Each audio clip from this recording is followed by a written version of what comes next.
नमस्कार, मी आहे तुमच्यासोबत नरसिंग भोरे. आपण पाहतात आरोग्य दूत न्यूज. जळगाव जिल्ह्यात नागरिकांसाठी अत्यंत महत्त्वाची आणि सतर्क करणारी बातमी आहे. भारतीय हवामान विभाग IMD यांच्या इशाऱ्यानुसार आणि जिल्हा प्रशासन जळगाव यांनी जारी केलेल्या सूचनेनुसार पुढील 24 ते 48 तासात जळगाव जिल्ह्यात अतिवृष्टी होण्याची शक्यता व्यक्त करण्यात आली आहे. यामुळे जिल्ह्यासाठी रेड अलर्ट जारी करण्यात आला आहे.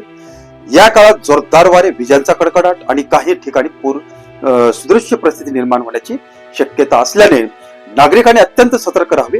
जिल्हा प्रशासनाने सर्व शासकीय विभागांना सज्ज राहण्याचे आदेश दिले आहेत. पूरपूर्ण क्षेत्र, नद्या, नाले, धरण यावर विशेष लक्ष ठेवण्याची सूचना देण्यात आल्या.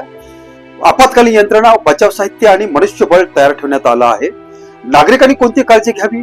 अत्यावश्यक कामाशिवाय घराबाहेर पडू नका.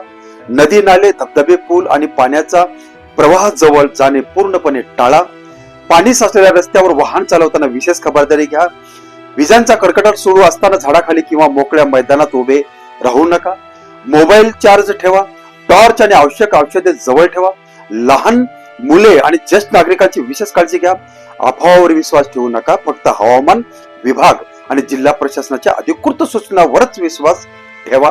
कोणतीही आपत्कालीन परिस्थिती निर्माण झाल्यास तात्काळ जिल्हा आपत्कालीन नियंत्रण कक्ष किंवा स्थानिक प्रशासनाचे संपर्क साधा. टोल फ्री क्रमांक आहे 1077. जिल्हा आपत्कालीन नियंत्रण कक्ष जळगाव 0257 22 17 193 0257 22 23 18 0. व्हॉट्सअप हेल्पलाईन आहे 93 73 78 90 64. शेवटी एकच विनंती आहे, रेड अलर्ट म्हणजे घाबरण्याची नाही तर सतर्क राहण्याचा इशारा आहे. आपल्या एका चुकीमुळे स्वतःचा किंवा इतरांचा जीव धोक्यात येऊ शकतो. त्यामुळे प्रशासनाच्या सूचनाचे काटेकोरपणे पालन करा. मी नरसिंग भोरे, आरोग्य दूत न्यूज. सुरक्षित राहा, सतर्क राहा. धन्यवाद.